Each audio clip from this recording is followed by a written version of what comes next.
lubos na nagagala at pinangyayari ko ako sa isang malaking pagtipon sa church ng Kalamba. Nadalaman kong mag-preach.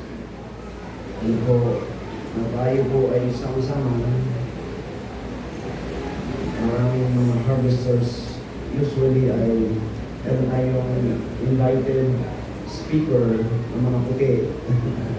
Kapag tayo ay magkaroon ng ganitong malaking pagtitipon sa aming church, di ba, madalas, meron tayong tinatawag nito church policy. Kaya ako'y natutuwa, pagkat ay madalang akong mag-preach ng ganito sa ating church. Salamat po sa Anjo.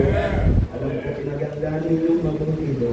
Alam ko ay mahabang paghahanda ko, kayo ay nag-ibon, save ng pera, ang magdaos na din itong pagtitipon, special event like this ay hindi po biro, gagas po. Salamat sa mga membro, po. Salamat sa suporta po ninyo sa inyong pastor.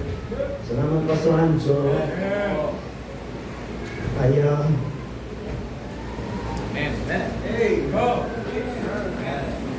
totoo sa akin po sa Anjo, nung pumunta sa rito, ay nawala po, naubos po yung mga membro. Salamat at nakakatuwang nakita po ang gawain ng Panginoon ay unti-unti nag-progress. Diba? Salamat sa mag-asawang ito kay Pastor Anjo, kay Sister Eunice, at sila ginagamit ng Panginoon sa lugar na ito. At nakikita ko po sa mga miyembro po nila, ang mga young people, ibig sabihin lang po, ay sila ay nagtatrabaho, sila nagsisipag, at ginagawa lang po nila kung ano yung dapat pong gawin. At salamat at pinagpapalan ko. Tama po? At natin kalimutan, tayo po yung mga Diyos. Kung saan tayo tinawag, yung mga lugar meron, saan na tayo tinawag ng Panginoon. Tama? Tayo po ay gagamitin ng Panginoon kung tayo naman talaga itong pag-gamit. Amen. Salamat sa mga kaibigan natin mga pastor, sila yung aking mga kamanggagawa. Hindi ako mas mataas sa kanila.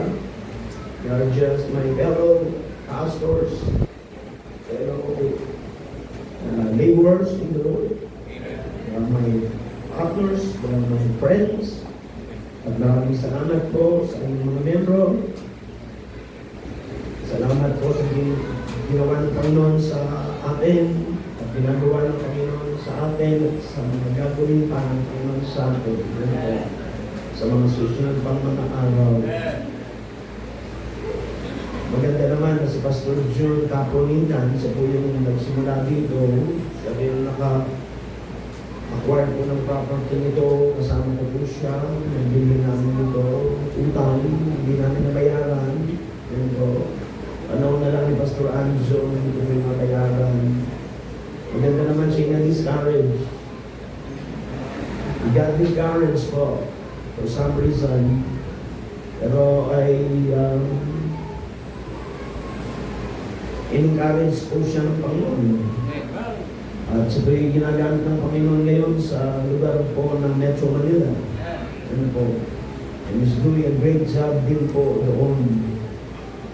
Now, may kwento kung paano nakarating si Pastor Anjo dito, ay hindi po inaiwan ni Pastor John, hindi niya tinurnover ng maayos po itong church na to. Nalaman ko na lamang po sa body took over from other group.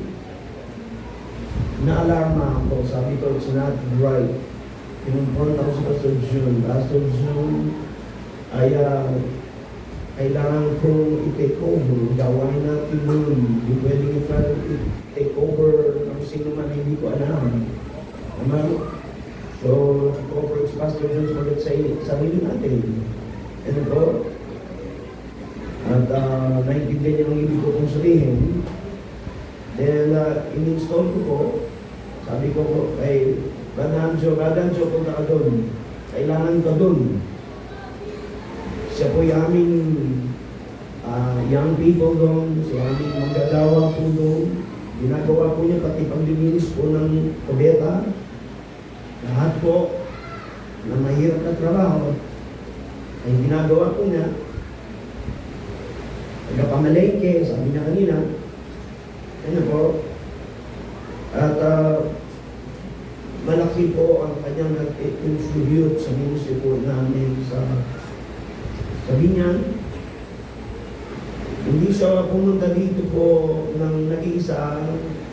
Binigyan ko siya ng kasama. Ang totoo niya ay siya lang po bilang worker ng isang pastor na gusto ko install dito. For some reason, nagkaroon sila ng hindi pagkakaunawaan. Siguro niloob na rin ng Panginoon po yun.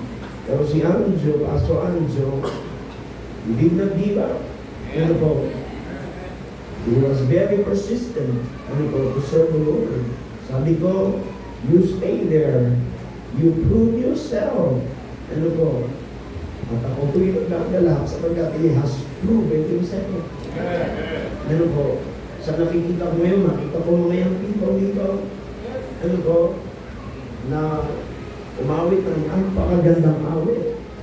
Sa mga awitin po nila, I was very encouraged because I was paying attention sa mga mensahe ng awit. Ay totoo kong sa buhay ko yun, mga mensahe yun. Sabi maging totoo din sa buhay nyo ng mga kabataan. Yung inawit. Gusto ko yung ayos ninyo, yung mga pananamit, napakaganda. Magaganda kayo. Magagandang lalaki, magagandang babae kayo sa inyong kasuotan. Alam niyo ba? Hindi na maraming kagaya ninyo nagsusot ng ganyan kasuotan. Tayo na lang. Opo, kumbaga we are the remnant. Marami nang nagbago. Yung aking pong pinanggalingan po kung saan ako kabilang ay they are no longer in direction that we are in. Nakakalungkot po, yun po. But they are still my friend. Ano po, unti-unti po sila na lumalayo po.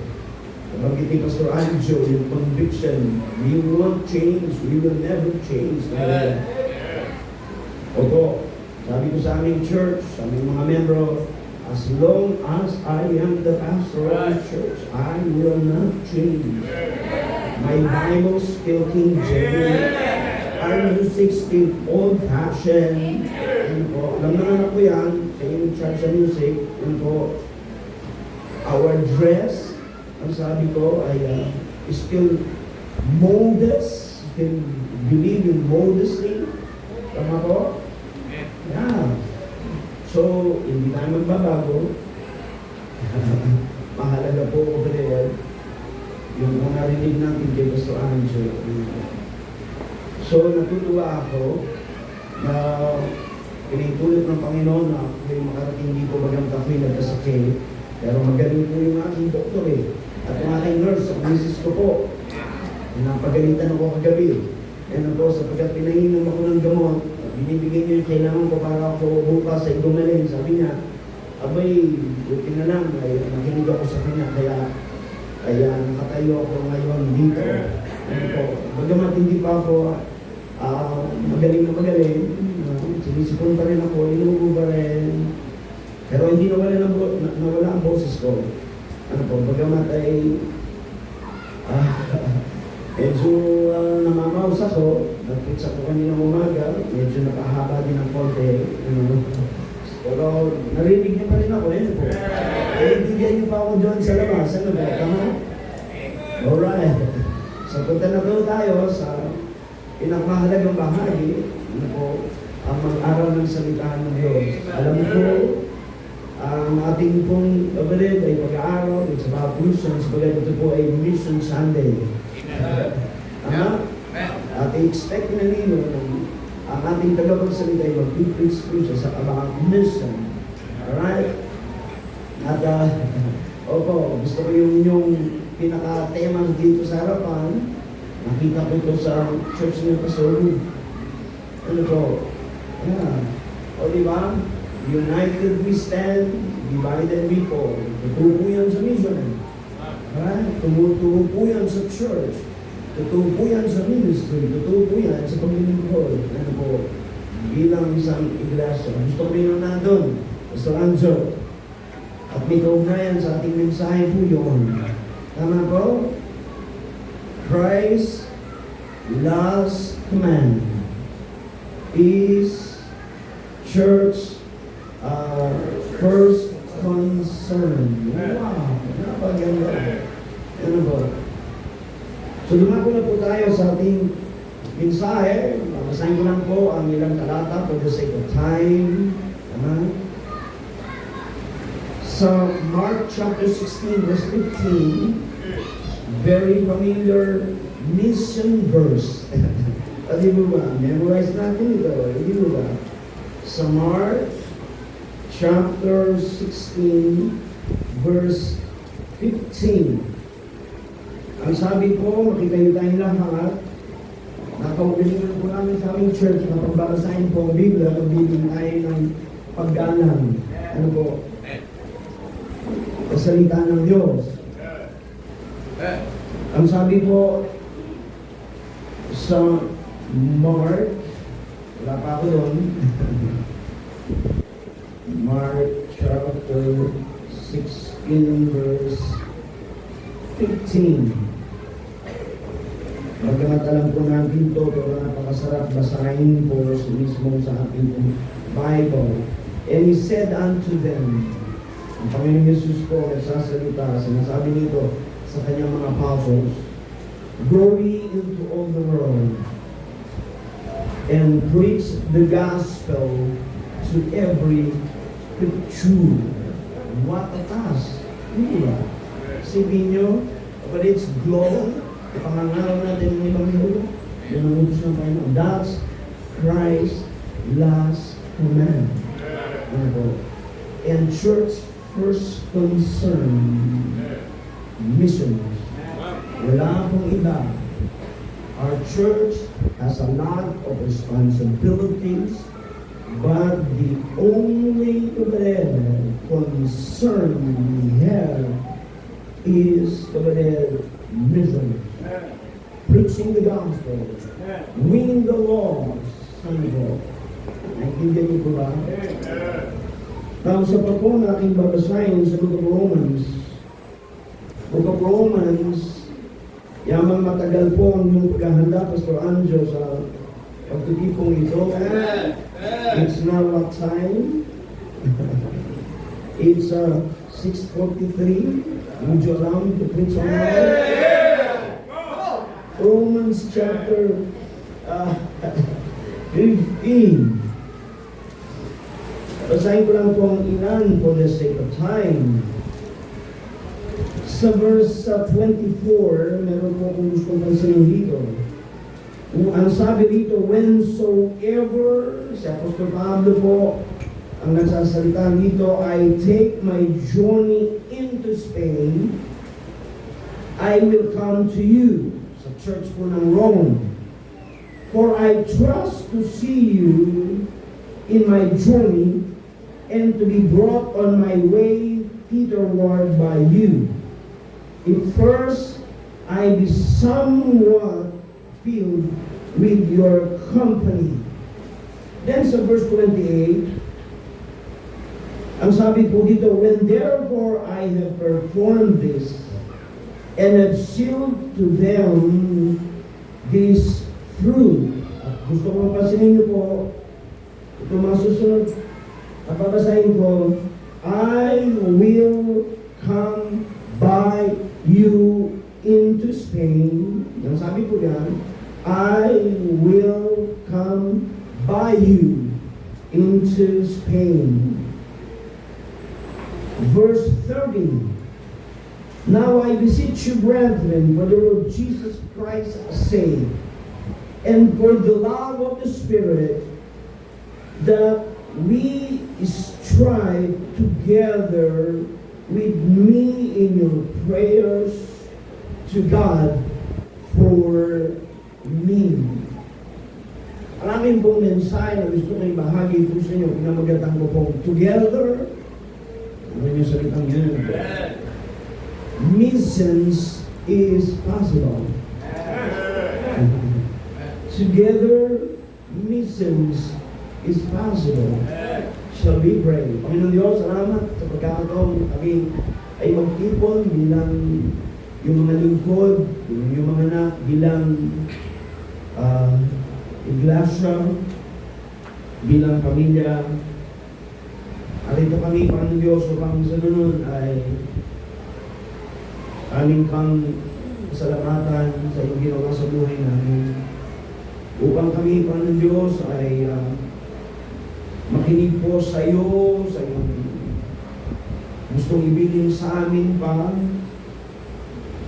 Panginoon Diyos, sa iyong gustong paalaala sa amin at tungkol po, Panginoon, sa napakamahalagang gawain na ginagawa dapat ng sino mang mananampalataya, membro ng bawat church.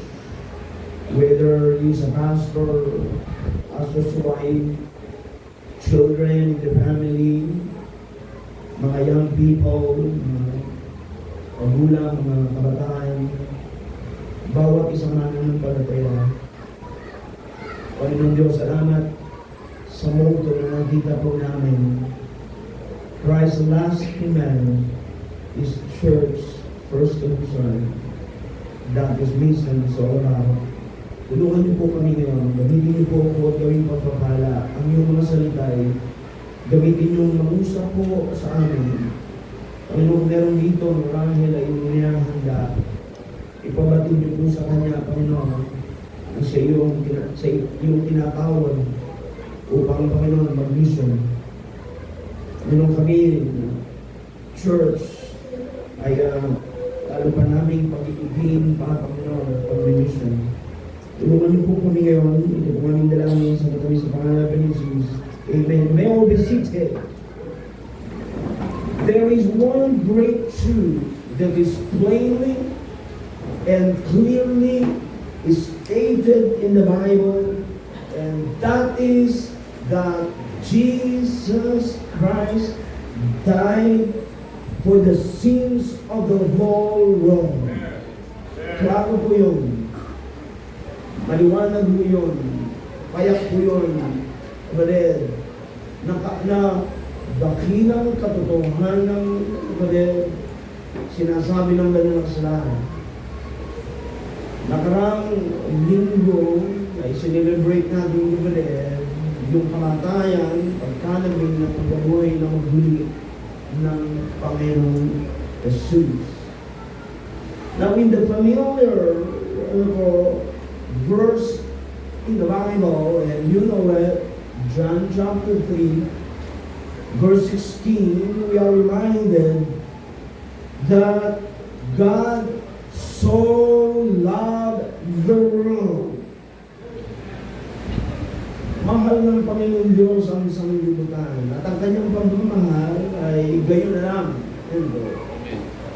His great love for the world. Opo, God loves for sinners, reaches out to every black man, yellow man, red man, brown man, and every white man. He loves the Jews and the Gentiles. He loves the Oriental and the Occidental. Oh, there is no race, no place on this globe that was not on his mind and in his heart when Jesus died on the cross of Calvary. Now, in light of God's great love for the world, it is understandable that before Jesus ascended back to heaven, listen, he commissioned His disciples. He commissioned you and me. He commissioned all of us to tell the world, the whole world, the entire world of His great love. He said to His disciples, "Go ye into all the world and preach the gospel to every creature." You see, every nation, every race, every person is to be informed, is to introduce the glorious truth that Jesus died for their sin until the day Jesus returns. Hanggang ang Panginoon Yesus sa kanyang pagbabalik, bawat isa sa ating mananampalataya, bawat iglesia na naririto ngayong gabi ito, ay kinakailangan magpursige, maging persistent kabalit. Ano po, sa ating pong effort, ano po, upang ipangaraw ang ebanghelyo sa buong mundo. Our message is the gospel. Our mission is preaching that glorious message to every creature. Our method is that those who have heard and received the message go and share that message with others. Ngayong gabi po, my aim, my objective in this conference, in my message tonight, ay upang tulungan ko po ang bawat isa, is to help each of you na makita natin, Gabriel, gusto ko yung awit kanina, let me see the world through the eyes of Jesus. Gabriel, gusto ko makita natin yun, makita natin ang mundo sa kanyang matinding pangangailangan, Gabriel, sa mata ng Panginoon Jesus. Sulat ng Panginoon Jesus ay makita po niya Gabriel ang mundo. He was moved with compassion on them, sabi ko. He was touched. O, di ba? Sapagkat, Padre, daya, hinalintulad mo sa tupang naninigaw. Mapapahamak. They need somebody who would help them. Amen. Ano po, to find their way. They're lost. Naintindihan niyo po, in sin. So gusto kong makita natin gabi ngayong gabi nito, that the commission Jesus gave to go into all the world and preach the gospel to every creature. Listen to this. Involves every church and every Christian. Amen. Narinig niyo po ba yun? As yung pong ulitin. Sa gabi pong ito, naririto tayo. Bawat bahagi ng ating service ay mahalaga. I really enjoy the music. Yan po. Pero alam nyo, mahalaga ng ang Panginoon ay mangusap sa atin. Ipakita ng Panginoon sa ating gabi, ano po,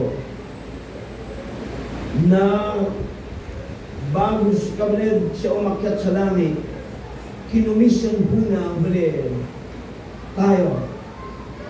Unang kanyang mga disipulo, Kabred, at ganun din tayo.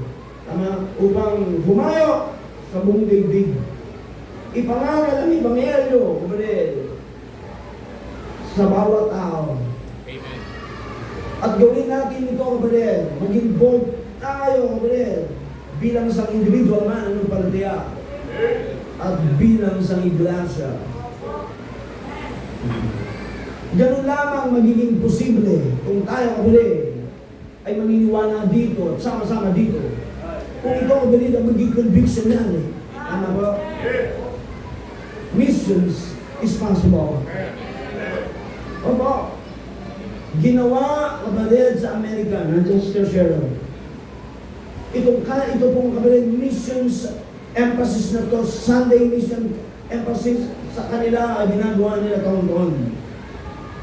Nakadalo ako sa mga missions conferences ko nila, hindi sa araw. Magsisimula ng Sunday, Monday, Tuesday, Wednesday. Marami kasi silang pera para encourage po yung mga member na magbigay at sumuporta ng missions. Ano po? How we wish ay nagagawa natin on a regular basis. Ano po? Sa aming church ay ginagawa namin po yung taon-taon, hindi na ngayon. Hindi namin magawa. Ginagawa ko sa pulpito, na-encourage sa mga membro, i-remind ko po, na mag-involve sa mission, at meron kami magandang missions program. Mga membro namin, may mga membro po kami dito. Bawat membro, meron silang kanila po faith promise. On a regular basis po, ay meron po silang nilalagay po ulit sa opening plate, opening bag, na nasa kabinet, envelope, maliban po sa tithings, maliban po sa kanila pong offering, meron po silang missions giving. At sa aming church, mas malaki po ang aming binabudget, ang kabalan ng aming finances sa mission. Magpahanggang ngayon. Bakit? Sapagkat tama po yun. Church first concern. Essentially, the church has many responsibility, but only one mission, and that is to preach the gospel to every true. Opo, God is a missionary God. The Bible is a missionary book. The gospel is a missionary message. The church is a missionary institution. And when the church ceases to be mission-minded, it has denied the faith and betrayed its trust. Opo. Narinig ko minsan po yung sinabi na yung daw po pangangaral ng Ebanghelyo, pagwawagi ng mga kaluluwa, is minting. Kaya ang sabi, keep the minting the main thing. Intindihan niyo po ba yun? Panatilihin natin kapatid kung ano yung mahalaga, unang mahalaga sa iglesia. Church first concern. Amen. Ano po? Na tayo bilang isang individual, bilang member ng church, kung saan man tayo membro, magkaroon tayo ng personal na involvement. Ano po? Hindi natin iaasa po sa iba. For many years, binigyan tayo ng Panginoon ng mga kaibigan sa Canada, sa US, bumibisita sila sa atin. Nagugustuhan po nila tayo sapagkat nagpo-focus po tayo sa mission. Hindi natin kayang ipinansa ang lahat ng ito, pero kapatid, sila yung mga katuwang natin. Sila yung ating mga partners. Nandiyan si Sister Cheryl, hindi mo kanyang pamangkin. Ano po? Tama po? Sapagkat, kapatid, nakita nila sa atin yung ating pong maliwanag, kapatid, na pagpapahalaga ng una sa pag-uwagi po ng kaluluwa. Kilala po, kapatid, na tayo ngayon sa mga bansang yan, sabi nila, ang Pilipinas po ay balang araw yung magiging next, kapatid, to America as a mission country. Diba? Opo. Together, missions is possible. Naging posible sa ating grupo, di po ba? Subalit meron tayong mga kabataan po, meron mga umuusbong ng mga kabataan. Natutuwa ako makita itong mga kabataan ito eh. Mga batang lalaki, batang babae. Yung aming mga young people po. Tama?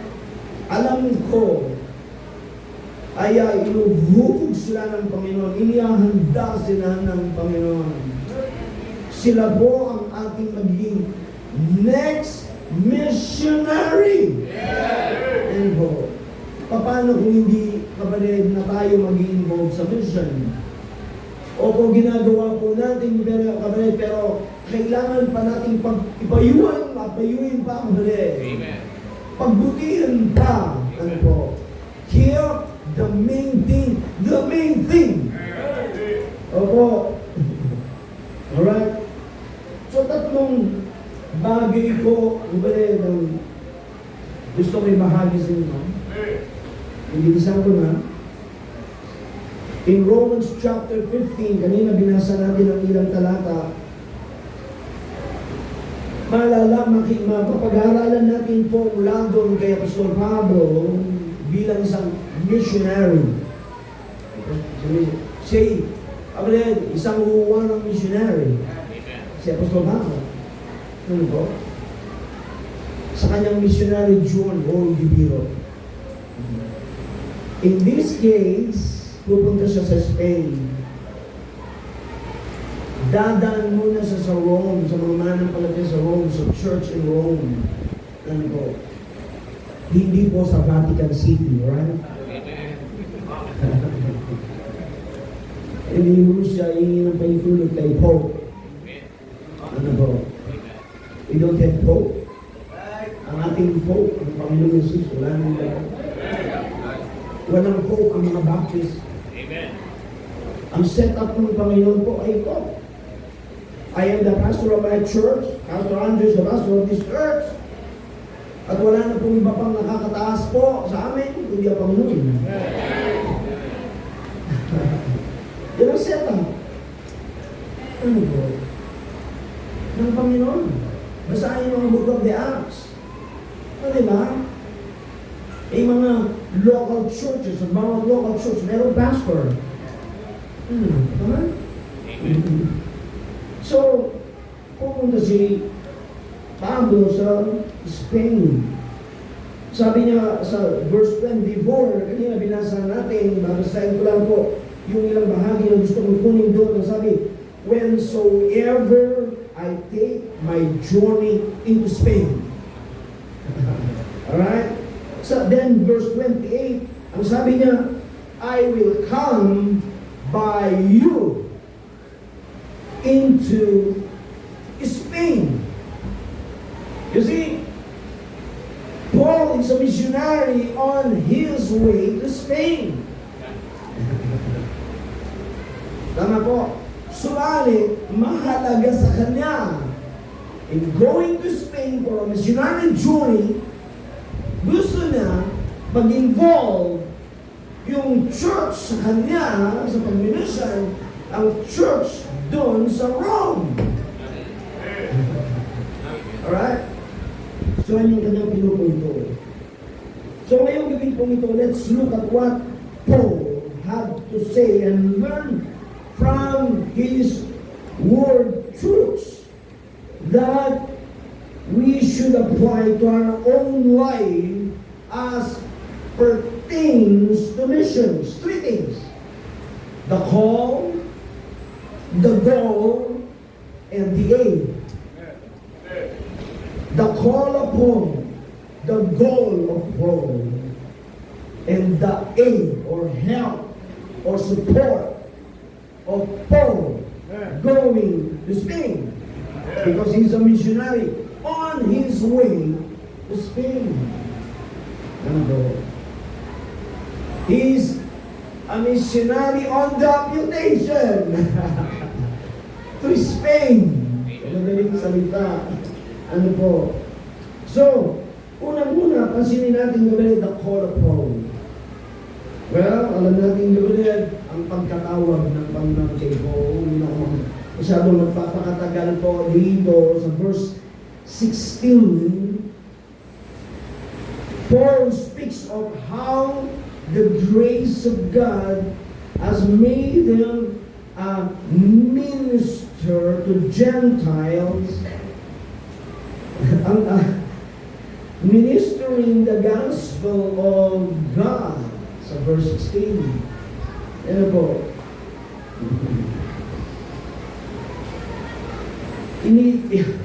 Inilalarawan dito yung panawagan ng Panginoon Diyos sa buhay ni Apostle Pablo. Ano po? God had given him a call, an assignment. He appointed him to preach the gospel to the Gentiles. God called Paul and he responded. Siya'y tumugon. Ano po? Ipinakilala ng Panginoon kung anong plano niya sa kanya, kung anong layunin po niya sa kanya, sa kanyang buhay, at siya po ay sumunod. Ano po? Gaya ng awit kanina, "Here am I, Lord, send me." Kung bagay yun ang ibig niya sabihin po ni Apostol Pablo when Paul responded to God's call for his life. Pag-aaralan po natin ang conversion ni Paul kung paano siya naligtas. Hindi ko na po ikukwento sa inyo kung ano po yung dating buhay ni Paul. Hindi na tayo pupunta doon, siguro wala tayong time. Siya po isang murderer. Ang sabi niya sa kanyang sarili, the chief sinner. Pagganap kayo ng pinakamasamang tao, sabi niya, ako yung unang-una. Subalit, tama po, makapangyarihan ng Diyos. Ano po? Nalig kasi itong taong ito. On his way to Damascus, ipe-persecute niya mga manampalataya, ibibilanggo niya sila. Pero, that very moment, while he was on his way to Damascus, he met the Lord Jesus Christ as his personal Savior. There was a day when Apostle Paul got saved. Hindi natin makakalimutan yung araw na yun. Kung kayo ligtas, may ibang mga pangyayari, may ibang mga kwento kung paano tayo naligtas. Mayroon pong mga naligtas na emotional, dramatic. Pero yung iba ay simple lang. Nung ako po ay naligtas, nag-forward ako umiyak. A little bit dramatic. Hindi ko makalimutan yung araw na yun. Ano po? The day God saved me.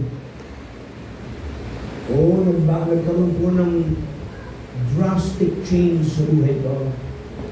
I was no longer the same again. Opo. Hindi na po yung dating Jing batak nung ako po yung naligtas. Kung saan ninyo matatagpuan pagkatapos? Sa church. Sa church. Sino kasama ko? Yung teacher ko na nagdala sa akin sa Panginoon. Oo. Sunday after Sunday, makikita niyo sa church. Tuwing may pagkatipon po sa church namin, nandun ako. Amen. Doon ako hinubog. Doon ako lumago. Doon ako binigyan po ng mentoring ng aking pastor at mga workers. Pero isang bagay po, ganyan, ang hindi ko po na makalimutan ng mga kupoy bagong mananampalataya ay yung kagad-agad binigyan ako ng burden sa aking puso para sa aking mga mahal sa buhay. Oo. Sa aking tatay, sa aking nanay, sa aking mga kapatid. Ilang kaming magkakapatid? 13. Anong uring buhay kami? Kami po yung isa sa pinakamahirap sa aming barangay. Hindi kami kayang paaralin. Alam ni Pastor Benson yan. Opo. Alam ng tatay ni Pastor Benson na aking kumpinsan. Kami po yung pinakamahirap sa mga magkakapatid sa side ng aking tatay at sa side din ng aking nanay. Nakatira kami po sa isang barong-barong. Hindi namin naranasan po ang comfort. Kaya alam kong kumain kahit anong klaseng pagkain. Kakain ako sa mga turo-turo. Kaya kong magbilad po sa araw at nagtatrabaho na hindi magreklamo. Naranasan kong lahat dyan. Habang papunta kami dito, Pastor Anjo, medyo traffic doon, dapat merong traffic light. Siguro nagtagal kami ng mga 2 minutes bago po mag-go. May mga nagtitinda po doon. Habang kami nasa traffic, sabi ko sa mga kasama ko, doon ako dati. Nagtitinda po ng palamig. Nagtitinda po ng mga ampaw. Alam niyo yung ampaw. Nagtitinda po ng mga kung ano yung maititinda niyo, humita lang. Tulungan ng aming mga sarili po para mag-aral, para meron pong kakainin. Sabagat ang aking tatay, may 13 siyang mga anak. Pangalawa ko sa panganay. Ano po? Abay, mas gusto ko niyang isugal, ipagsapalaran yung kung maliit na sahod niya sa kanyang pagtatrabaho bilang isang driver sa isang 10-wheeler truck na bumibiyahe po araw-araw mula sa Aparin. Kukuha po ng palay at ininiling po sa Tarlac din, dadalhin po sa Maynila. Araw ng sahod, kinsenas, katapusan, pasalamat ka kung ang aking tatay po uuwi sa diretso sa amin pagkatapos po niyang sumahod. Madalas dadaan muna po siya sa madyungan at magmamadyung po doon, magdamag. Pasalamat ka kung meron siyang iaabot po na natirang pera kung sinanalo. Abutan niya ang aking nanay pera para meron kaming pagkain for another 15 days. Pero naranasan ko po, madalas wala po siyang maibigay sapagkat puro siya talo. Mas maraming siya talo kaysa panalo. Yeah. Yun po yung klaseng buhay na meron kami. So nagkaroon ng burden sa kanila, nagkaroon ng burden sa tatay ko, nagkaroon ng burden sa nanay ko, sa mga kapatid ko. Alam nyo, inunod ng Panginoon ko. Amen. Hindi ba? Yan. Yung aking pagpupusigin yun, Hindi ako tumigil. Ayaw nila sa akin nung una. Galit sila sa akin. May mali kaming pasugalan doon para po extra income. Diba? May madyungan po mismo sa bahay namin. Mamadyungan, tatay ko, nanay ko, mga tita ko, mga uncle ko. Diba? Meron kaming kinikitang kaunti, yung tong.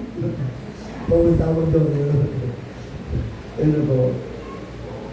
Nung ako'y maging mananampalataya, nagbago buhay ko. Sabi ko, meron tayong Bible study sa bahay. Ito. So may Bible study, may madyungan. Hanggang mawala ang madyungan. At nagpatuloy ang Bible study, unti-unti na kumilos ang Panginoon sa tahanan. Amen. Sapagkat nagkaroon po ng isang missionary-minded ng unang i-mission ang iyong mismong household. Amen. Ano sabi sa Acts chapter 1 verse 8 in libro? And you shall receive power after that the Holy Ghost is come upon you, and you shall be witnesses unto me both in Jerusalem, in Judea and Samaria, and unto the uttermost part of the earth. Sisimulan po una sa ating pong tahanan, sa ating pong home base. Ano po? Napakahirap mag-involve, kapatid, tayo sa world mission, sa programa ng mission ng ating church. Kung tayo po, kapatid, ay sira naman ng ating pong testimony bilang sa mananampalataya sa mismong tahanan po natin. Naintindihan niyo po ba? Kaya po, kinakailangan ay personal involvement. Nung ang Panginoon ay hindi ko alam, hinahanda pala ako. Meron sa gabi, meron sa madaling araw, nanay ko nag-devotion. Kristiyano na po siya noon. Nagbabasa ng Bible, manalangin. Tapos sinapost po niya ako pagkatapos ng manalangin. Sabi niya sa akin, Jane, sana mayroong pastor sa pamilya natin. Ano sabi niya sa akin? Ano ba? Hindi ko pala ano, nag-pray ako. Amen. Ano ba? Yan dumalaw ako ng isang youth camp. Makalimutan ko. December winter camp. Diyan sa may Talisay, Batangas. My first time na dumalo ng camp, youth camp. Pag-bring doon sa camp na yun. Mula nung umpisa pa lamang, ang mensahe po ng mga pastors, iba't ibang mga pastors, ay laging tumatama sa akin. Panawagan ng Panginoon Diyos upang sa ganun ay ako'y maging kanyang lingkod. Nag-forward po ko sa pagtugon sa panawagan ng Panginoon Diyos sa buhay.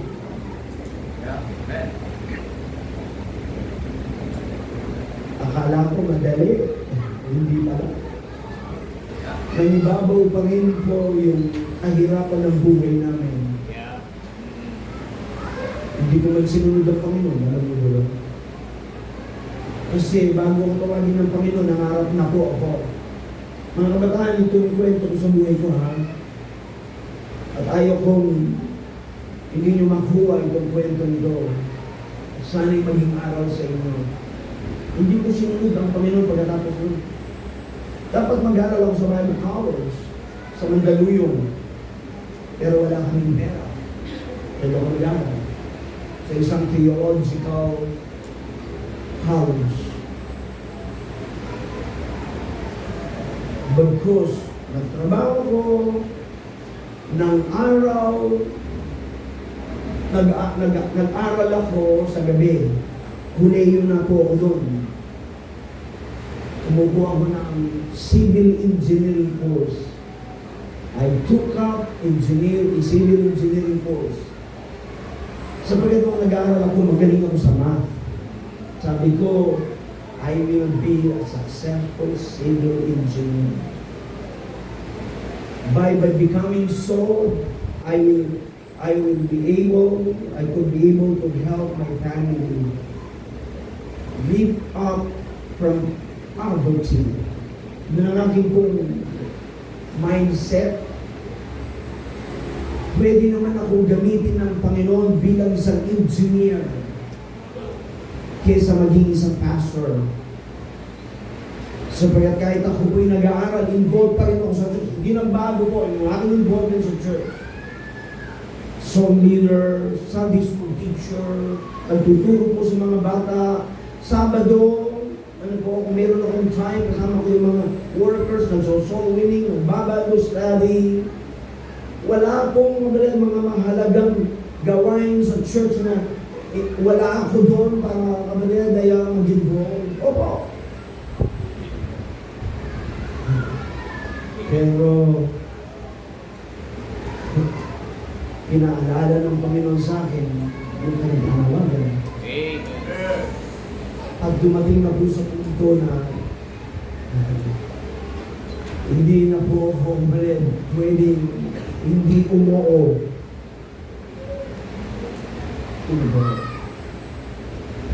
At ako po sumunod na sa Panginoon. Kailangan kong iwan ng lahat.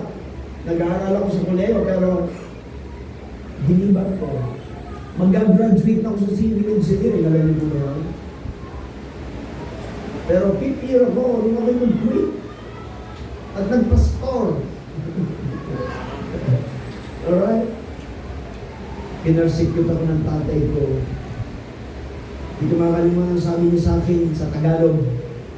Sa English, you are crazy, Jim. Sabi niya ay, sira ang ulo mo. Yung diba? Ano? Kasi ay, tumutulong na po ako sa kanila. Breadwinner na lang ako. Kasi nagtatrabaho, di ba? At sa pagtatrabaho, kumikita ko ng I'm earning a lot. Magaling ako sa kabalit, kumabang kumita. Marami akong mga pamamaraan. Tatrabaho sa isang financing company. Tapos napromote ako ng napromote. Tapos nagbebenta ako ng mga appliances. Ang dami kong mga kliyente. Ang dami kong pera ng time na yun. Kaya sabi ko, okay na ako. Pero hindi pala. Na kapag tinawag ka ng Panginoon pala, hindi ka pwede makakabo.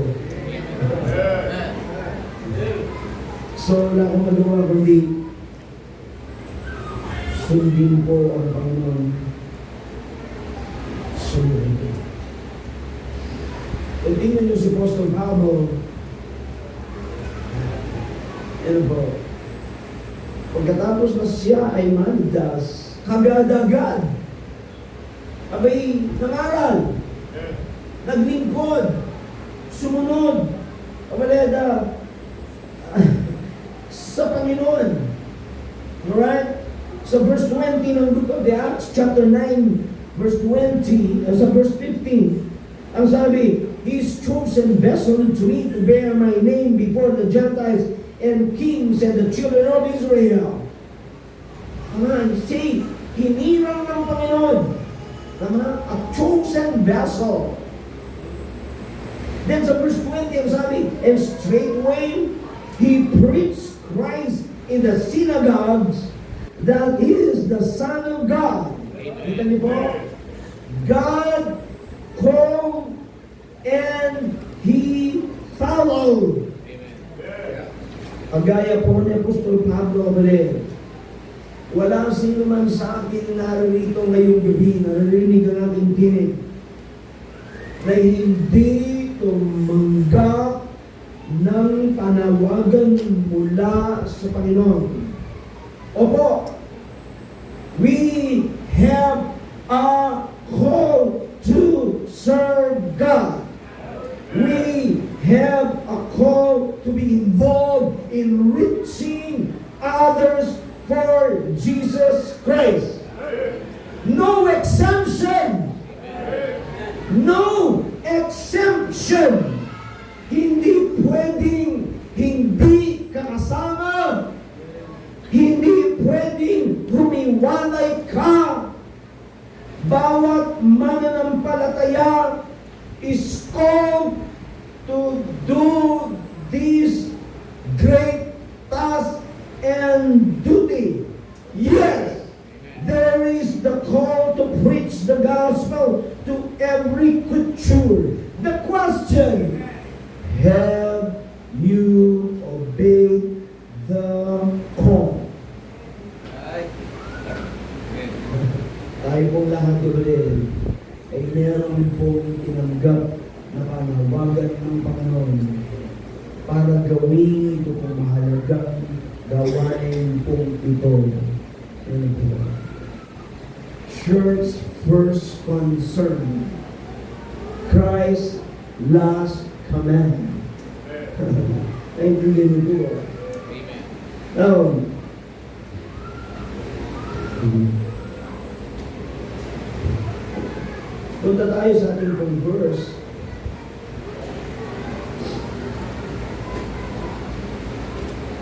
Nakita natin po yung panawagan ng Panginoon kay Pablo. Sa verse 17, tingnan niyo po, sa Romans po yun. Ang sabi, I have therefore whereof I am made glory through Jesus Christ in those things which pertain to God. Ano sabi ng Apostol Pablo? Sabi niya, I have therefore whereof I made glory to Jesus Christ. Ang sinasabi niya po dito, ano po, ay pinagpala siya ng Panginoon Diyos at dahil dito is able to bring many to the Lord Jesus Christ. Sa verses 18 to 19, ano po, kung ano sinasabi dito, kung ano po yung kanyang mga na-accomplish, ay hindi po umalit sa kanyang sariling kakayahan, ano po, kundi lahat ng kanya pong nagawa ay dahil po, umalit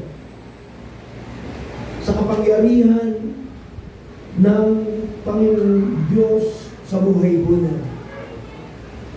Tayo po'y chosen vessel lang. Tayo po'y sisiglan lang. Amen. Tayo instrumento lang. Kapag lang, kapag ibinigay natin ang buhay natin, tumugon tayo sa panawagan ng Panginoon. Alam niyo po ba sino ka man ay gagamitin ng Panginoon? Hindi sa iyong kakayahan. Hindi sa iyong skill, hindi sa iyong education, hindi sa iyong talento, hindi sa iyong abilidad, ano po, hindi sa iyong availability and adaptability. Amen. Ano po? Amen. So ganun po, ginamit ng Panginoon si Apostol Pablo. Tingnan niyo po sa verse 19 sa uling bahagi. Ang sabi, He makes, ang sabi niya, so that from Jerusalem and round about unto Illyricum, tingnan niyo po ito, I have fully preached the gospel of Christ. Wow! Hindi lamang sa tumugon sa panawagan ng Panginoon, ano po? Kundi, kapatid, nung si tumugon sa panawagan ng Panginoon, kanya po, kapatid, higit po, kapatid, na inaasahan sa kanya na gawin, kapatid, ng buo, ng kompleto, fully. Ginamit po yung salitang fully. Ano po? I have fully preached the gospel of Christ. Ibig sabihin, kapatid, He fully executed and satisfied the call of God in his life. Amen. Hindi po niya kapatid ginawang biro. Ano po? He had not taken God's call lightly or given hearted effort to reaching others for Christ. Ano po? Ang sinasabi niya po dito kapatid, he had fulfilled, ano po, and was fulfilling God's call in his life. Masasabi ba natin yan ngayong gabi? Ano po? That you have responded to the call of God and you have fully served God. Opo, ako ba'y hindi naniniwala ng paglilingkod it's a part-time job. Yeah.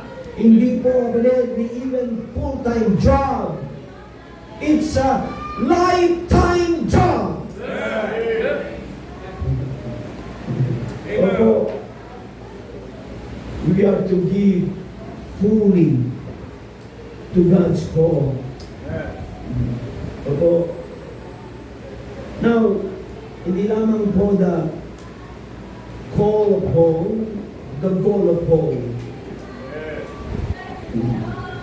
Sa verse 20, sabi ni Apostol Pablo, Romans chapter 15, verse 20, sabi niya, yea, so I have strived to preach the gospel that where Christ was named, lest I should build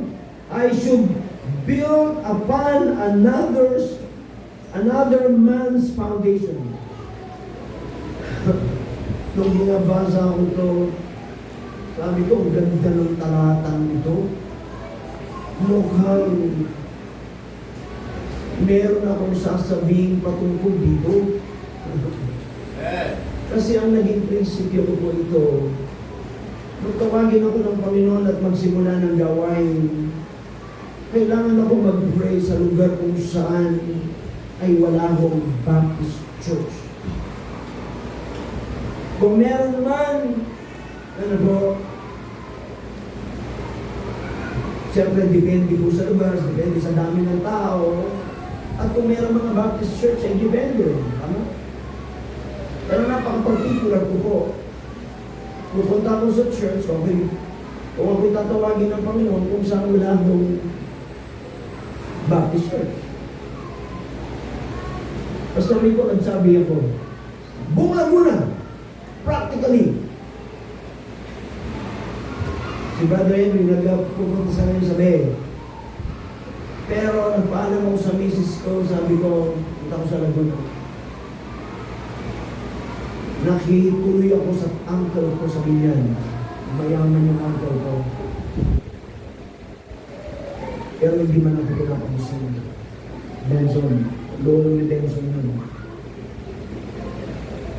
Para makituloy sa kanya. Hindi ako masyadong welcome sa kanya. Kasi siguro dahil sa aming pagkakaiba ng reliyon. Kung ang kong yun, kasama ko siyang nagpapanata na tuwing Holy Week.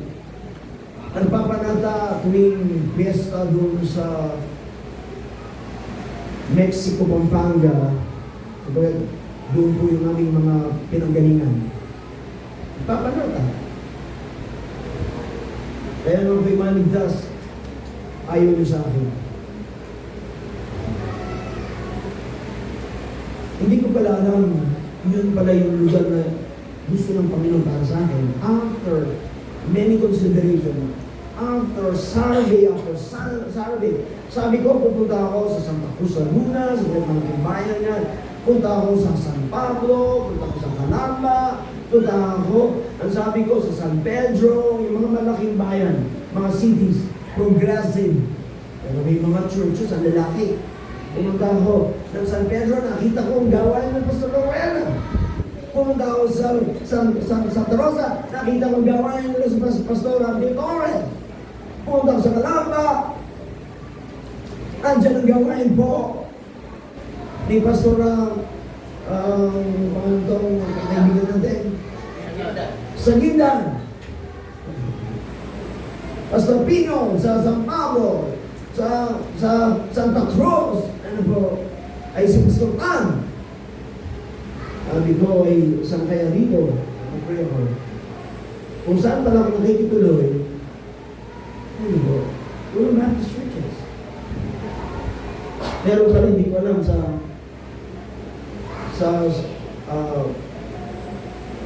Lakeview Baptist Church. Hindi pa Lakeview Baptist Church ang gusto. Pero pa lang, First Baptist Church. Southern Baptist. Nagsisimula po ng gawain si Pastor Mariano ng tawag dito, Word of Faith Baptist Church.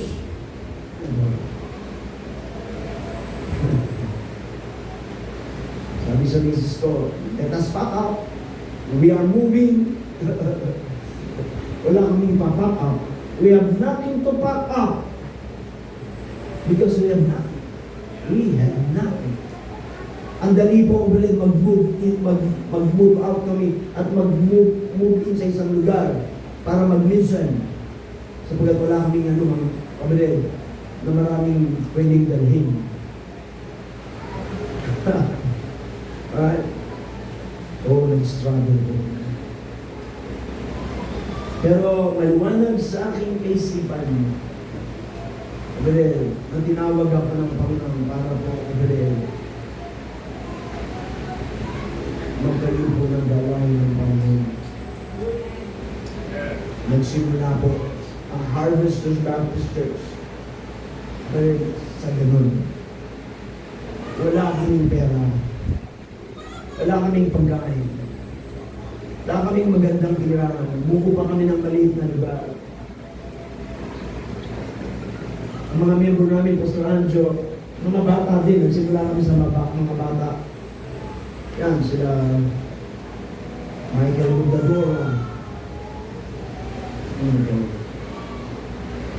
Oliver Alvarez, at marami pa. Tumira sa amin, wala na nga kaming pagkain. Nakikikain pa sa amin, wala na nga kaming pagkain. Amen!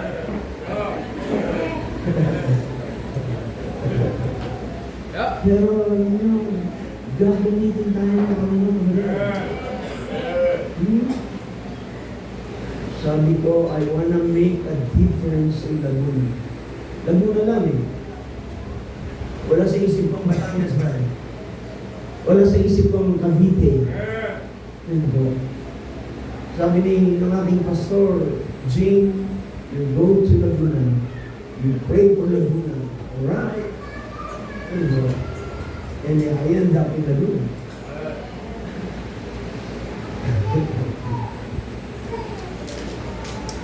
So ngayon merong Harvest Baptist churches. Bakit? Kabalid, dahil po sa goal, dahil sa ambition, kabalid natin para sa Panginoon. Yun si Apostol Pablo, sabi niya, kaya ginawa kong mitihin na may pangalan ang Ebanghelyo hindi doon sa naipakilala na si Kristo upang hindi ako makapagtayo sa ibabaw ng pinagsaligan ng iba. Ang merong magsimula po ng bagong gawain sa barangay namin ng Tagapo. Kasi kami nasa Tagapo ng Platero. I was surprised. Sabi ko, nagsimula ng gawain. Hindi ko man alam. Kinuwento lang po sa akin ang nakaalam. Then nalaman ko pa, abay, missionary ng IBMA.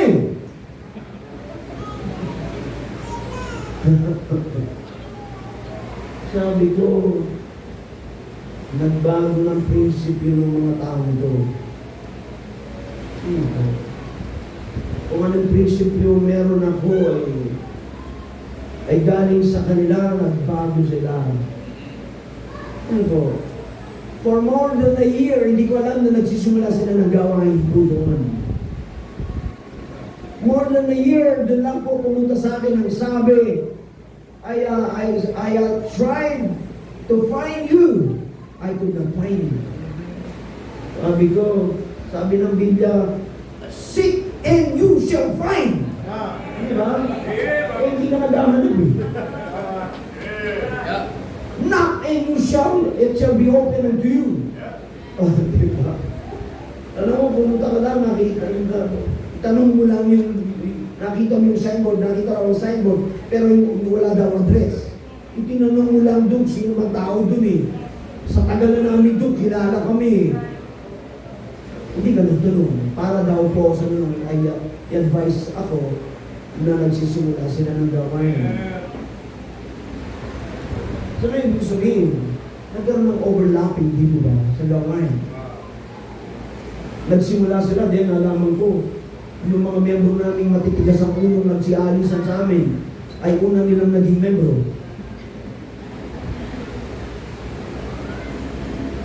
Sabi ko sa kanya, nung nakausap ko yung pastor, sino nagpadala sa'yo dito? Sabi si pastor, si ganito. Ganun ba? Ito. So, inalam ko talaga. Yun pala lang sa ganun ay magkaroon ng IBM sa Laguna. Sapagkat ayaw na akong kilalanin IBM Sapagkat yun ang pinanggalingan ko. Dugong IBM ako.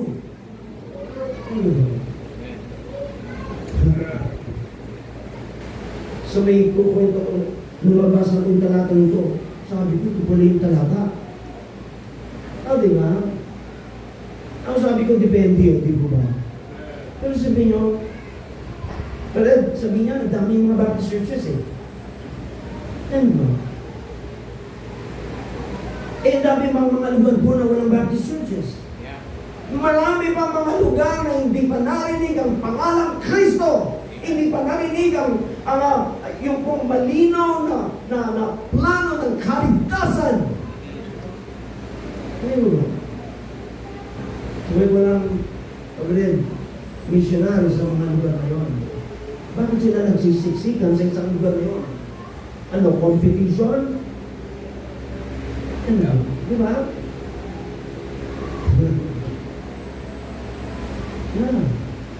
Kaya nga kayo mga encouragement po, ay doon sa mga lugar na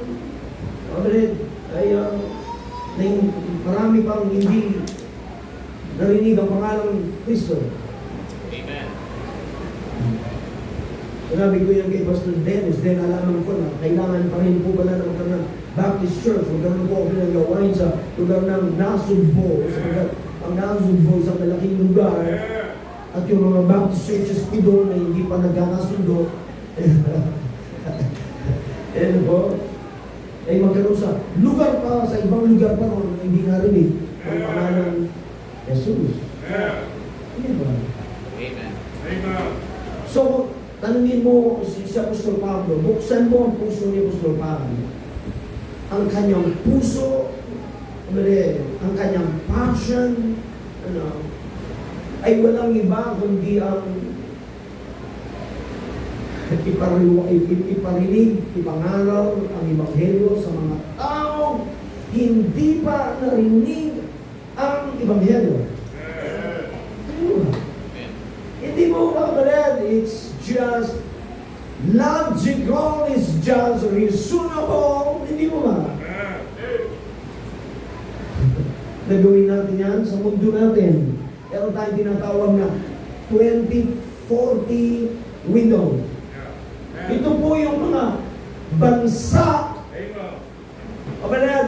nang narinig nila si Buddha, narinig siya si Muhammad, narinig po yung iba pong mga founder ng mga reliyon at hindi po naririnig ang pangalang Jesus.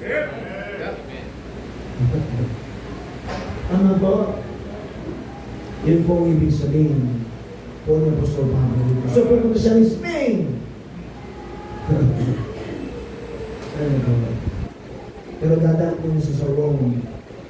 Sapagkat ang Rome, ng Church ng Rome, merong may gugulong na malaki sa missionary journey ni Paul. At pupunta tayo sa pangatlong punto. The call, the goal, and the aid. The aid of apostle. Dito, na kapatid tayo, sama-samang mag-involve. Ano po? Para sa ganun, kapatid, ay i-represent natin itong mga missionary ito. Alright? Tignan niyo po, kapatid, sa verse 28, sinasabi po ni Apostol Pablo dito, I will be going to Spain. I will be passing by you. I will come by you to Spain. Sabi nun, yun ang kanyang mga salita. Tama po. Kanina, gusto ko yung awit. Gusto ko i-apply dito. Help me win the lost in Spain. Hindi ko sabihin. Ama, if you cannot go in Spain, let me go.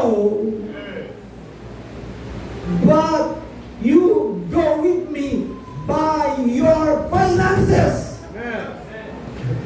Amen. And by your prayers. Amen. Yun lang po, kapatid, yung gusto ko ipunto dito. Wala na akong time para po, kapatid, banggitin ko pa lahat ang gusto kong banggitin dito. Oh, praise. Tama. Gusto ko na lang po, kapatid, na i-summarize na lamang po. Tama po.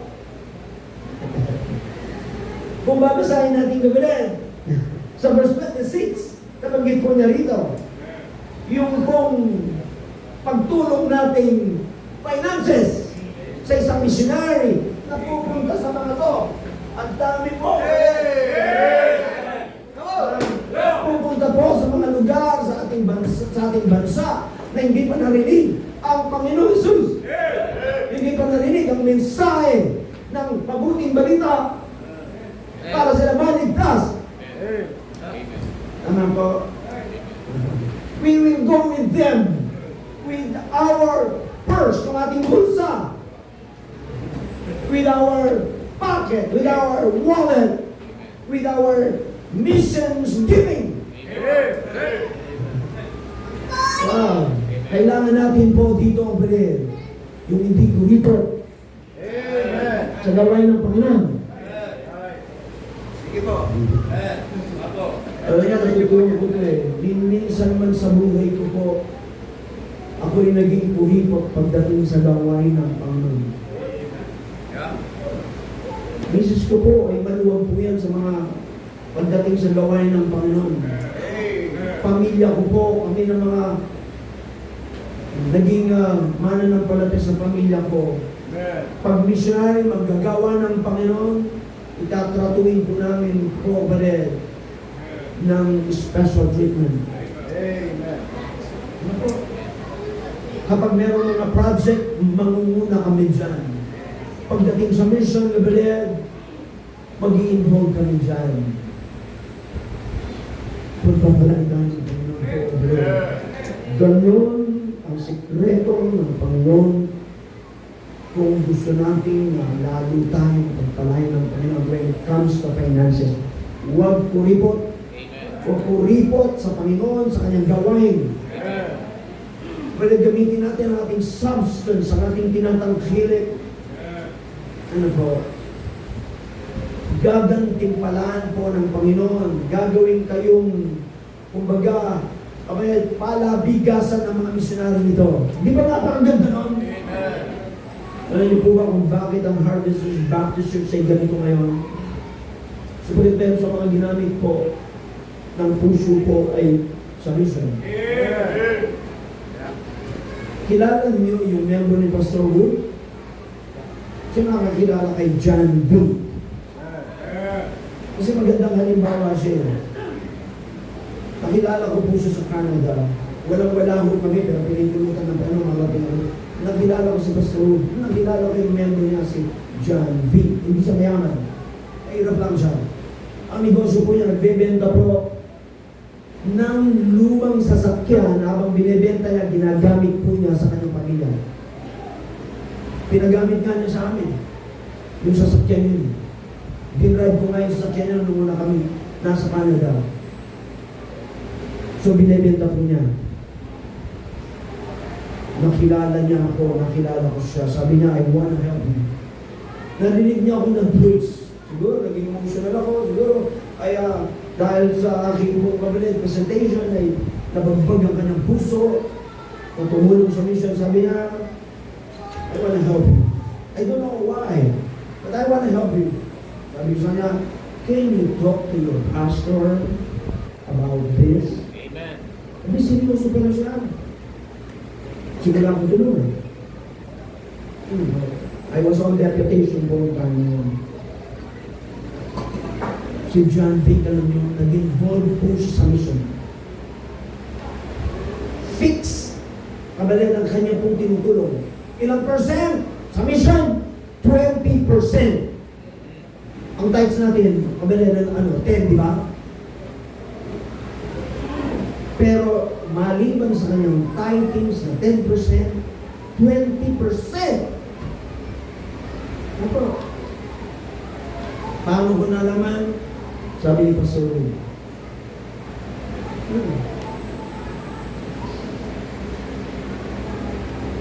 Pinayaman siya ng Panginoon.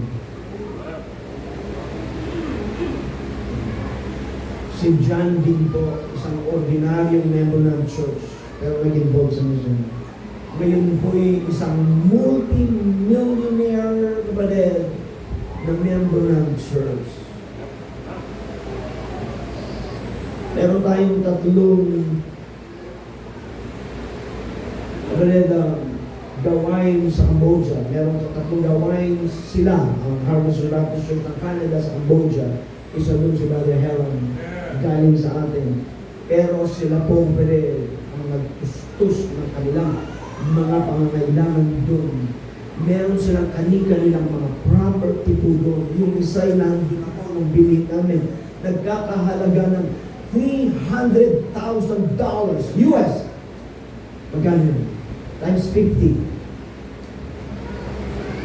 15 million pesos? Tama ba ako?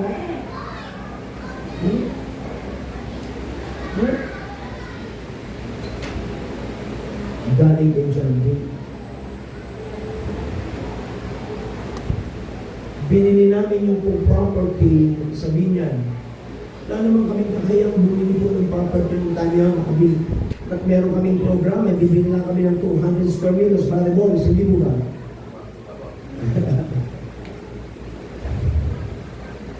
Nag-sacrificial giving kami, nag-pray kami sa tuwing Sabado para mag-acquire ng property.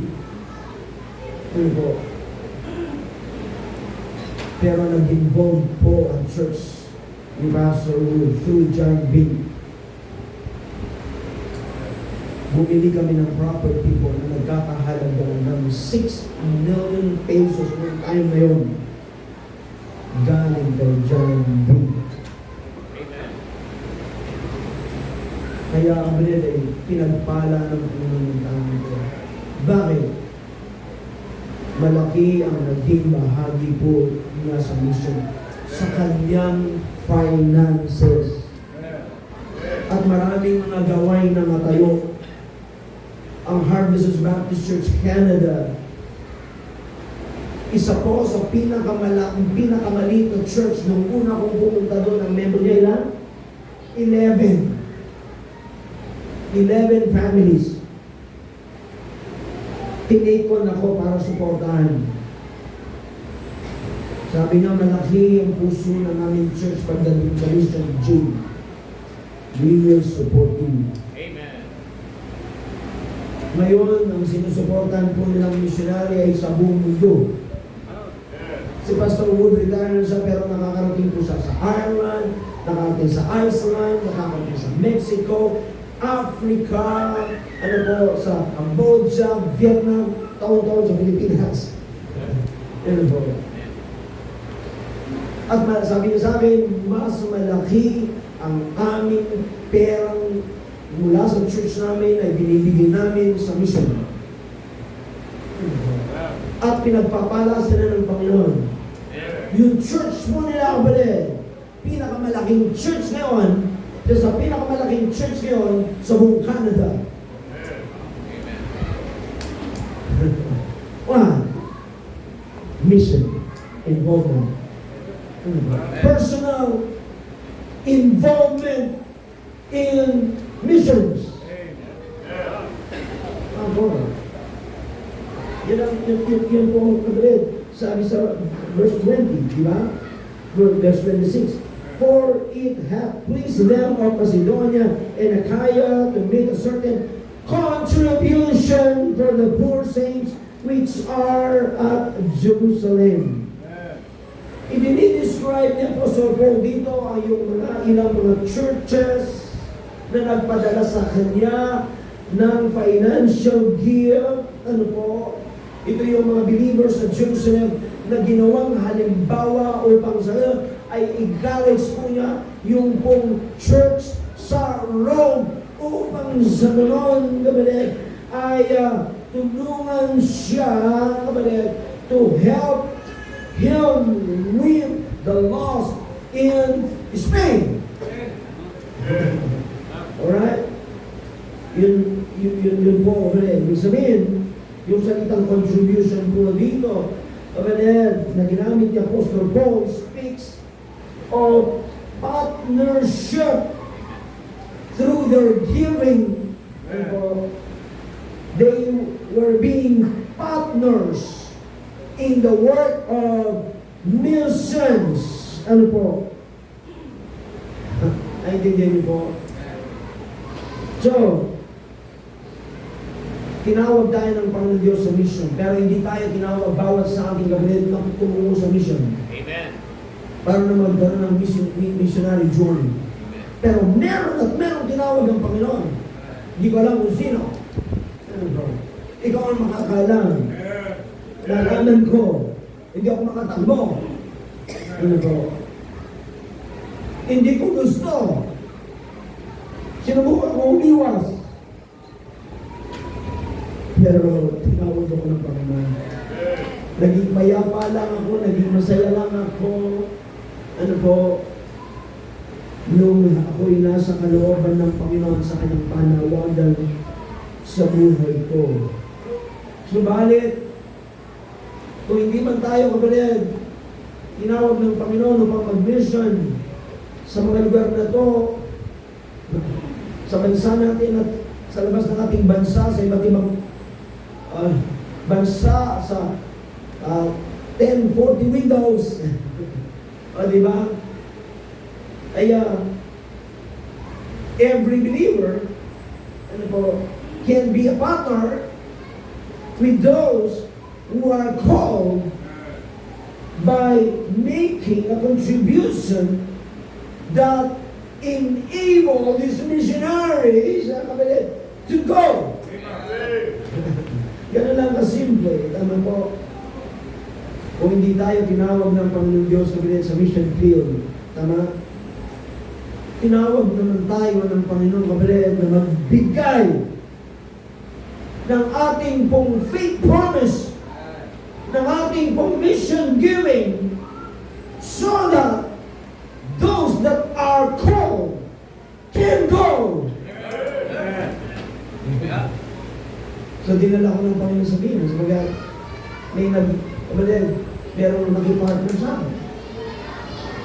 Dinala ng Panginoon si Pastor Angel sa Calamba sapagkat ay may nag-partner po sa kanya. Sa ating mga pastors ngayon. Di ba? At hanggang ngayon ay ginagawa natin. Sa church na to ay ganoon din. Ang tutulong ito, ang missions conference, kung meron tayong missions conference, ay ang tutulong ito ay para sa mga member. Para sa mga member. Para i-challenge. Para sabihin sa kanila na tinawag din sila ng Panginoon kung hindi sa mission field. Tinawag sila magbigay para sa ganoon yung tinawag ng Panginoon sa mission field. ay tulungan sa magitan ng finances na magbigay. Amen. Ano po? On a regular basis. Amen. Meron po ba tayong pagalit contribution ng gano'n sa mission? Nagsimula na ba kayo? Nag-commit na ba kayo na magbigay? Ako, pastor ako, ng mahabang panahon. May programa kami sa church. Ako mismo, meron ako mission commitment.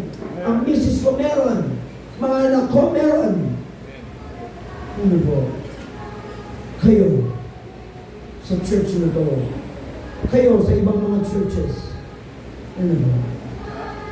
Hanggang hindi natin kabilang matutunan ito. I don't think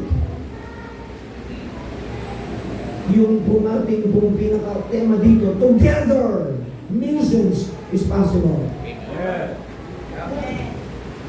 Hindi trabaho ng isa lang, trabaho natin lahat kabilang, sama-sama. Tama? Opo. United we stand. Divided we fall. Walang mangyayari kabilang sa ating pong programa ng pag-mission kapag hindi tayo nagkakasundo kabilang pagdating po sa kung paano itaguyod ang pag-mission. Yun pala yung meron tayong involvement. Yun pala pwede tayong magbigay. Kahit itong ating mga kabataan, huwag natin sabihin, Pastor, estudyante lang ako. Sandali, hindi ka ba nakakapunta ng Jollibee? Hindi ka ba nakakapunta sa McDonald's para kumain? At hindi ka makapag-sakripisyo ng isang meal sa McDonald's para ibigay mo sa isang missionary? Hindi ko ba? Kung ganun, sinong pupunta sa mga lugar na to? Sa mga towns, sa mga cities, sa mga villages, sa foreign countries, hindi ba sa pamamagitan natin? Ano po? Kaya ang ating mga missionary ay nasa kanilang mga field, naglilingkod sa Panginoon Diyos doon. At sa nasabi nilang, I am here serving the Lord, preaching the gospel, winning the lost because of you. Amen. Church in Calamba, Amen. church in San Pedro, church in Santa Rosa, etc. etc. Naintindihan niyo po ba? Now, hindi lamang kabalit, tinulungan si Pastor Pablo sa magitan po kabalit ng finances. Tinulungan din siya, sinend out din siya kabalit sa magitan po ng prayer. Oh, nandito, may liwanag dito sa verse 30, tapos lang dito. Pastor Angel. Now I beseech you, brethren, for the Lord Jesus Christ's sake, and for the love of the Spirit, tingnan niyo po ito, that ye strive together with me in your prayers to God for me. Walang duda pa rin na yung kahilingan ni Apostol Pablo ito ay tinugon ng mga mananampalataya sa Roma. Hindi lamang gabi, binuksan nila ang kanilang bulsa. Kundi, gabi ay sila rin ay binuksan po nila ang kanilang puso para sa ganun ay manalangin para po sa mga misyonaryo ito. Yeah. So, that is missions is all about. Sana'y mayroon tayo natutunan kay His call, when God called him, he responded. And he responded fully. Ano po? Until the day he died. At alam niyo kung paano siya namatay? Ang sabi niya, matanda na ako. Sa haba ng panahon na siya'y nangangaral po, ang dami niyang naranasan. Sabi niya, I am now ready to be offered and my departure is at hand. Sabi niya, I have fought a good fight, I have finished my course, I have kept the faith. Henceforth there is laid out for me a crown of righteousness. Hindi lamang sa akin, kundi sa lahat sa inyo na naghihintay sa pagpapakita ng Panginoon. Hanggang ang Panginoon, kumbaga, lagyan ng nakita, walang tigil na siya po, umalis. Sa lahat ng lugar, sa kaninumang tao, umalis. Wala ng puso bunay, mag-akay ng kaluluwa, magdala ng kaluluwa sa paanan ng Panginoon. Amen.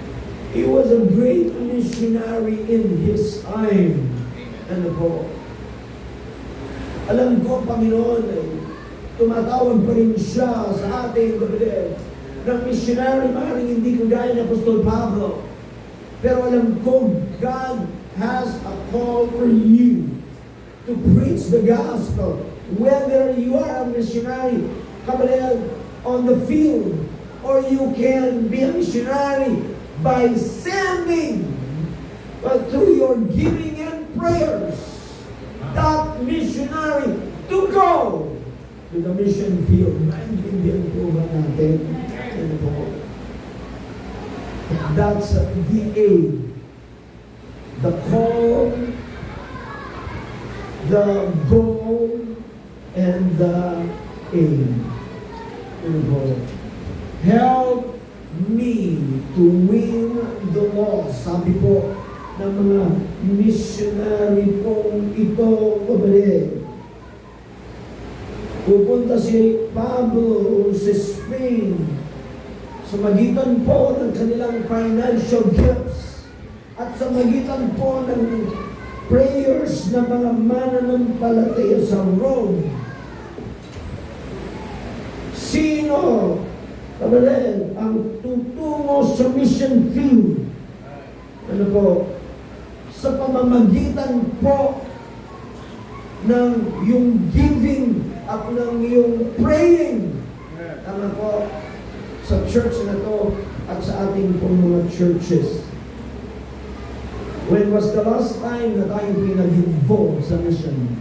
Oh, it is a reminder tonight, ano po, bilang pastor ng Harvest Baptist Church, kapatid, na magpahanggang ngayon ay itinataguyod ang mission, ang pag-mission. Ano po?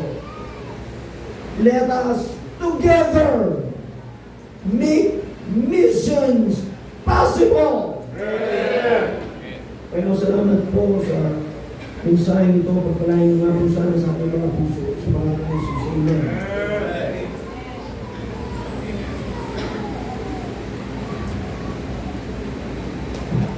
Amen. Salamat po sa Panginoon for wonderful message. Amen. Let me hand tayo tumayo and let us just close this invitation. At ayaw po natin sayahin yung napakagandang mensahe na kung saan ay binahagi po sa atin ngayon pong gabi. Kung paano po ang ating pastor ay niligtas ng Panginoon, ganun din po mga kapwa natin mga gawa, even Apostle Paul. Tayo po mga members, willing po ba tayo na magpagamit sa Panginoon? Especially para ibahagi ang ating tagapagligtas sa maraming pong tao. Dahil manalangin, Panginoon, salamat po ng marami for the message that you shared with us. We thank you, Lord, for reminders na ito yung bagay na napakahalaga sa buhay po namin. In spite of our business, in spite of our personal schedules in life, we thank you, Lord, na ngayon po gabi na-remind po kami na ang gawain mission ay napakahalaga. Because kung wala pong mission, wala po kami ngayon. Right. Kung wala pong mission, wala po yung aming pastor na tayo dinaligtas. At kung hindi siya naligtas, hindi rin po siya nakabot ng mga maraming pastor. Wala rin po kami, Panginoon. Kaya salamat po, Panginoon, sa ginamit po ninyo para ang aming pong pastor ay makakilala. At naging way para makilala yung mga ibang mga pastors at pinagpala yung kanyang buhay, nakapagtayo ng mga gawain. Ngayon, nandito po kami as their fruit. Panginoon, dalangin po namin na hindi po ito matapos po sa amin. We pray, Lord, na mga members, na-challenge din po sila. Nasabi po ng aming tagapagsalita, we will take that challenge. Katulad ng awit, Lord, send me. Lord, help me to win the lost. Habang ating mga ulo nakatungo, mga matakatigit, hindi po tayo magpapakatagal, but if you are blessed by the message at gusto mong magsumang ng buhay, marami, o kaya magkaroon ng commitment sa Panginoon, ay maglingkod sa Panginoon, simply just raise your hand at papanalangin ka namin sa Panginoon. Meron po ba? Young people, alam ko, meron pong plano ang Panginoon sa buhay po ninyo. Narinig po natin ang testimony po ng ating pong pastor na kung saan ay nangarap po siya magkaroon ng pera, pero hindi pa pala sa pato. Isinubo niya lahat para sundin ang panawagan ng Panginoon sa kanyang buhay. Alam ko, young people, marami tayong mga pangarap sa buhay. But I believe and we believe, kung may plano ng Panginoon sa buhay mo, o tinatawag ka ng Panginoon marahil, hindi mo siya matatakasan. Kaya ngayon pa lamang, ipag-pray mo sa Panginoon, ang Panginoon, gamitin niyo po. Hindi man po ko marahil maging missionary, pero katulad ng ating tagapagsalita, pwede po maging missionary through giving and praying. Mga members ng mga different churches and even here, mga members po dito sa Church ng Calamba, you can be a missionary sa maraming paraan. Dahil yan pong lahat ng ginagawa po natin ay hindi po para sa atin. Yan pong lahat ng ginagawa natin ay para po sa isang kumaan na huling abilin ng Panginoon na maging mahalaga po sa atin. And that is to preach the gospel of the Lord Jesus Christ to every creature, everywhere, to every people na nangangailangan pa rin ng kaligtasan. That's why the Lord Jesus Christ, He came to die. He came to give His life para po sa atin. Tumating din sa dito para iligtas, hanapin yung mga nawawala. Sana, manalangin po namin, hindi lang po kami mga pastors and pastors' wives, hindi kayo din mga members. Kayo maging kamanggagawa namin sa pangangaral ng salita po ng Panginoon. Meron po ba? Amen. You take that challenge, Lord, here am I. Lord, send me. Lord, help me to win the lost. I will to be faithful. I want to be faithful, Panginoon. From now on, I will be faithful on my faith promise in giving. Maging faithful ako sa pagbibigay sa gawaing misyon, sa pananalangin, upang sa ganoon meron akong bahagi sa larangan ng pag-abot ng kaluluwa. Napakarami pa po ng mga taong dapat abutin. Kaya salamat po sa mga salita ng Diyos na napaalalahanan po tayo ngayong ulo. Sana ito po, hindi lang natin ito narinig, kundi ito naging pagpapala talaga sa buhay po natin. Panginoong Diyos, marami pong salamat po muli sa mensahe na narinig po namin. Yes, kung kami ito'y gagawa, mission can be possible. Alam lang namin, Panginoon, na meron din kami marahil mga differences in preference o anuman. But Lord, help us, Lord, to be united when it comes to mission. Salamat po sa aming pong pastor na gusto po ng buhay. Salamat sa mga salita ng Diyos na ipinangaral po niya.